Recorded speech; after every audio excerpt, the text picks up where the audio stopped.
Welcome to Pilots Watching Pilots, the show where we watch pilots of your favorite TV show. Mike, what are we doing this week in October? Yeah, that's right. We're doing Monsters from October 22nd, 1988. This is a Richard Rubinstein production, who also helped create Tales from the Dark Side, which we also did in an unaired episode, which you guys will not find because we look weird. It's a weird thing. This is when we were creating what Pilots is going to be. I had gloves. Yeah, I was wearing shorts and like a weird shirt. It did not work. We were figuring out what we were doing, and now we're bringing it to you. So, Ryan, let's break down this episode and find out which episode was actually better. All right, folks, honestly, I literally don't know what I just watched. I saw you watching it, and I was like, Ryan doesn't know what he watched. I was zoning out. I couldn't not follow the whole story. I didn't understand it. I thought it's a great fucking story. I really like this story, but it was told in a horrible way. You ever find that where like someone's got a great story and they're telling you, and you're like, green eggs and ham. that one pisses you off? Well, this one pissed me off in that sense where the story's awesome. It's a fever man. Like, I looked into it. I was trying to find out, is this like an old story from Native American or like European tale or something? Like this is a great story. This should be a movie, because the idea is, you know, your child catches a fever, or it could be someone a little bit older or whatever, but they catch a fever and they're going to die, because a lot of times people died. You played Oregon Trail, you die of a fever all the time. And then, there's a fever man. This guy has this amulet on a necklace that crystal. Okay, they would probably say amulet because it sounds cooler, but it's essentially a rock. It's a rock. He's got a rock necklace. He can bring a physical manifestation of the creature up. That's what that was. That big blob that was fighting. Oh. That was the fever coming out of the little girl. And then he had to fist fight it, old 20s, which he should have used a machete or something. Just fucking hack its head off when it comes up and just be done with it. Like, that would have made more sense here or something. But it's the story of, like, this guy cannot, until he's dead or the fever kills him. Now, if the fever kills him, it also kills the patient. And that was a cool idea to this whole plot, because then it's like you got to keep going. There was an old woman that kept the idea of the story going. She's the one passing on the necklace to wherewithal young, frisky men. And the way that she deals with them is she washes them down with some nice whiskey. She's like, here, drink up. You've got another fight coming. This is how they used to get Sugar Ray Robinson in the 30s. They just give him a glass of whiskey, like, fight again. And he's like, I fought last night. Like, yeah, you got 219 more fights this year. That's what they did.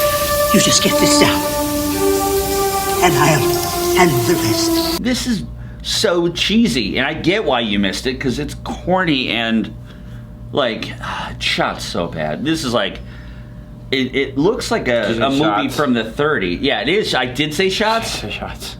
So, since this was shot so bad, Ryan, how about me and you do some shots? Shot.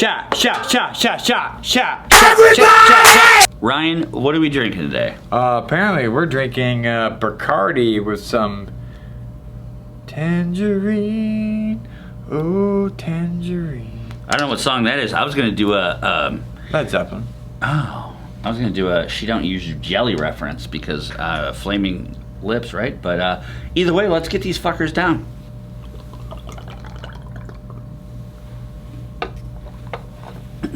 Whoa, that is ripe for the taking. That is so ripe. This guy's not gonna like that. Okay, here we go. Steve Buscemi, Matt LeBlanc, Robin Morrow, Linda Blair, Pam Grier, and Will Wheaton all were in this series. That's crazy. That so many people were involved with this. That, like, how do they miss on so many levels of, like, getting the show right? There's so many great people involved. I think the budget had to have been bad, because Richard Rubinstein, like, he literally had such great money invested in the other series, but this one was better. This had way more fans. This has a cult following. I was a follower. I loved it. The episode with plants and shit was like one of my favorite episodes. Ryan almost died. Are we done? Yes, I guess, Ryan, right now we need your recommendations. Fuck off, man, dude. I'm sorry, I can't let this go on. No! If you open that door, you'll kill them both! Alright, folks, let's talk about what I think. I mean, fuck that show, fuck everything.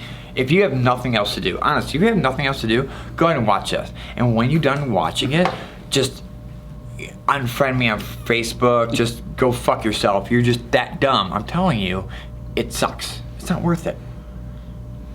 I'm not trying to be harsh. That didn't sound harsh, I don't think. Too harsh. I wouldn't recommend the show. And man, I love the show. When I was growing up, I watched the show all the time. I loved it. Monsters was one of my favorite things. The theme, when you started watching it, and it's like the claymation, like monsters in the room, what they're gonna watch on television, that brought me back. I loved it. This pilot was an explanation of why you shouldn't watch the show. They didn't put enough money into these episodes to make them good. At the end of the day, the execution counts. You gotta make a good show. The story could be good, but you can't miss on stuff like this. And they did, and they continue to miss probably with the rest of the series. Nostalgia is a powerful drug. I remember loving it, but is that worth it? I don't think so. I can't recommend it. I recommend Ryan sucks it up after almost puking and lands his fucking bird. I mean, crack is a powerful drug. You're not telling people to do crack. This is my crack. Thanks for watching. Be sure you like and subscribe. Mike, what do you got? Oh, Donnie, I'm pregnant. Maggie, I love you. Always up. Always will.